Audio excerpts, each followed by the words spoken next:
Martin Smartšans oddaja Radioaktivno, Martin pa je z mano. Lepo zdrav. Zdravo, živijo, lepo zdrav. Martin, si že popravil vse napake? Vse napake so že popravljene, se mi zdi, upam, ni pa samo od mene odvisno. Se veš, kam ciljam? Ja, na prvi komad predvidevam. Točno tako in k zasedbi Martin in Tomas Marč Collective. Ja, se dobro spomnim. Kako sta se ujela s Tomažem? V bistvu s Tomažem so se spoznala na enem žuru in mislim, so si bila že tam ful všeč, tako da kao on mene povabil, da pridem, da ga obiščem, pa da vidim, če lahko kaj skup narediva, sem bil itak takoj za. Tako da, in tudi pol, ko sva sodelovala, v bistvu sva postala tudi dobra prijatelja in ja, super. Sedaj pa si ti, Martin, z nastajajočo skupino oziroma ali si jo že sestavil? Ja, v bistvu skupina je narejena, imam bobnarja, basistko, klaviaturista in back vokalistko, ki je pa v bistvu ista punca, kot kar je pela pri mojih napakah, Sonja Meloko. Nadeli pa ste si zanimivo ime. Martin Smartšans. Ja. Ja, v bistvu, fora v tem, da jaz sem delal muziko sam doma, ker za live nastope sem si pa želel špilati z bandom. Sem si zaželel imeti neko tako ime, ki bi v bistvu vključevalo boje, torej moje ime in še v bistvu band zraven, ne? Tako da je iz tega vidika je tudi pol nastal ime Martin Smartšans, torej Martinovi Marsovci. Bi rad poletel na rdeči planet? Ja, to bi bilo noro, ne? Če bi lahko dobil tako priložnost. Mogoče celo rata v mojem življenju, sicer malo dvomim, ampak ja, to je bilo čisto hudo. Sigurno. Me zanima, kako skladbo oziroma kako glasbo bi tam ustvarjal. Kaj ti tukaj ustvarjaš zelo nalezljivo in poslušljivo glasbo. Hvala lepa. Ja, ne vem. Mislim, ja, sigurno bi bilo drugačne. Recimo, če ne drugega, kako bi bilo tam živeti, ne? Pa kako bi bilo sploh ljudi okoli mene. Tako da sigurno bi nekaj posebenega pa drugačnega vam prišlo. In če bi bil na Marsu, bi bilo ful dobro, da bi bil prvi glasbenik, ki bi lahko ustvaril z Marsa, da ne vem, sigurno bi bila zanimiva izkušnja. Nikoli ne veš, ali bi na kupolo potrkal rdeč ali zelen možič. Ja, ne veš.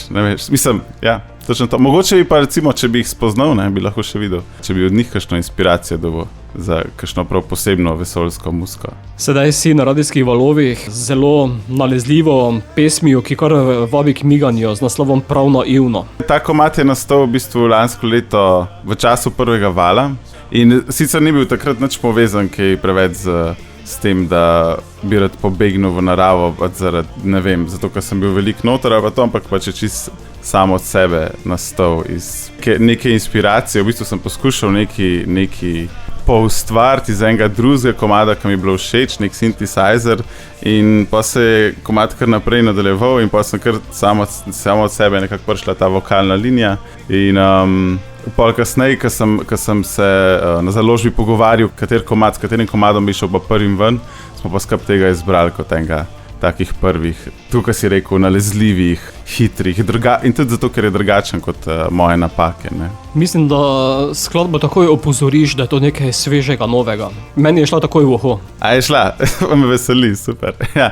Mislim, težko si je predstavljati na začetku, kakšen bo odziv ljudi. Mislim, itak tvoji okoli te podpirajo, ti pa, ko že, ne vem, tisočič slišiš komad, že ne veš več čisto točno, kaj je dober, kaj ni dober. In ja, tako da vedno je pol, mislim, obakrat je bilo presenečenje. Mislim, je bilo presenečenje to, kakšen bo sploh odziv ljudi in a jim bo všeč ali ne. Tako da sem v bistvu zelo pozitivno presenečen nad odzivom. Da je to pesem o umiku od mesta, drugih ljudi in stresa, kaže tudi videospot, ki si ga posnel na obale.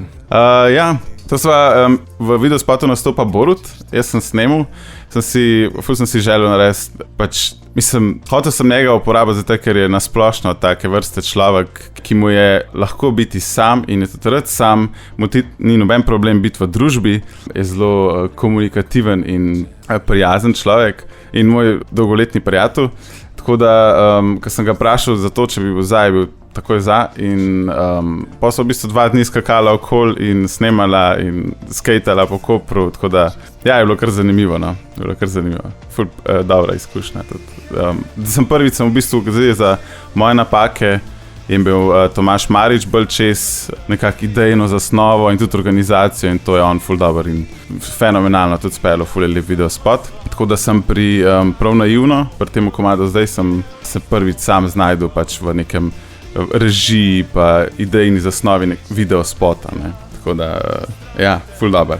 Se tudi veselim za naslednje komade, da bom posnel. Kdaj boš preplezal steno na Ospo? Ja, to pa težko reči. Ne vem, če se bo kdaj to zgodil. Bi bilo ful dobro, če bi se. Si želim plezati, ampak moram reči, da zdaj v tem koronskem času, rad hodim v hribe, ampak v koronskem času so pa vse stvari, vsi športi, ki sem se z njimi ukvarjal, ki so bili bolj za zgornji del telesa, so pač upadali, tako da zdaj le sigurno še nekaj časa ne bo nič s plezanjem po Ospu. Upam pa, da mogoče kakšen dan. Poslušalci si lahko video pogledajo na YouTubeu, midva bova sedaj pesem spustila tudi v eter, zato Martin, beseda je tvoja, da med poslušalce spustiš prav naivno. Hvala lepa in hvala lepa tudi za pogovor in upam, da boste uživali v poslušanju in vabljeni, da sledite na Instagramu ali pa da subskrbate na YouTube channel, ker prihaja še veliko hudih stvari, tako da ja, uživajte.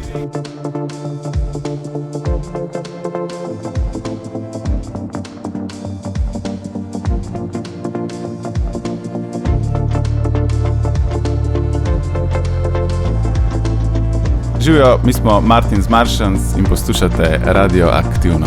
Še vedno prav naivno padem tvojo past. Ti pa že ondalec se smejiš.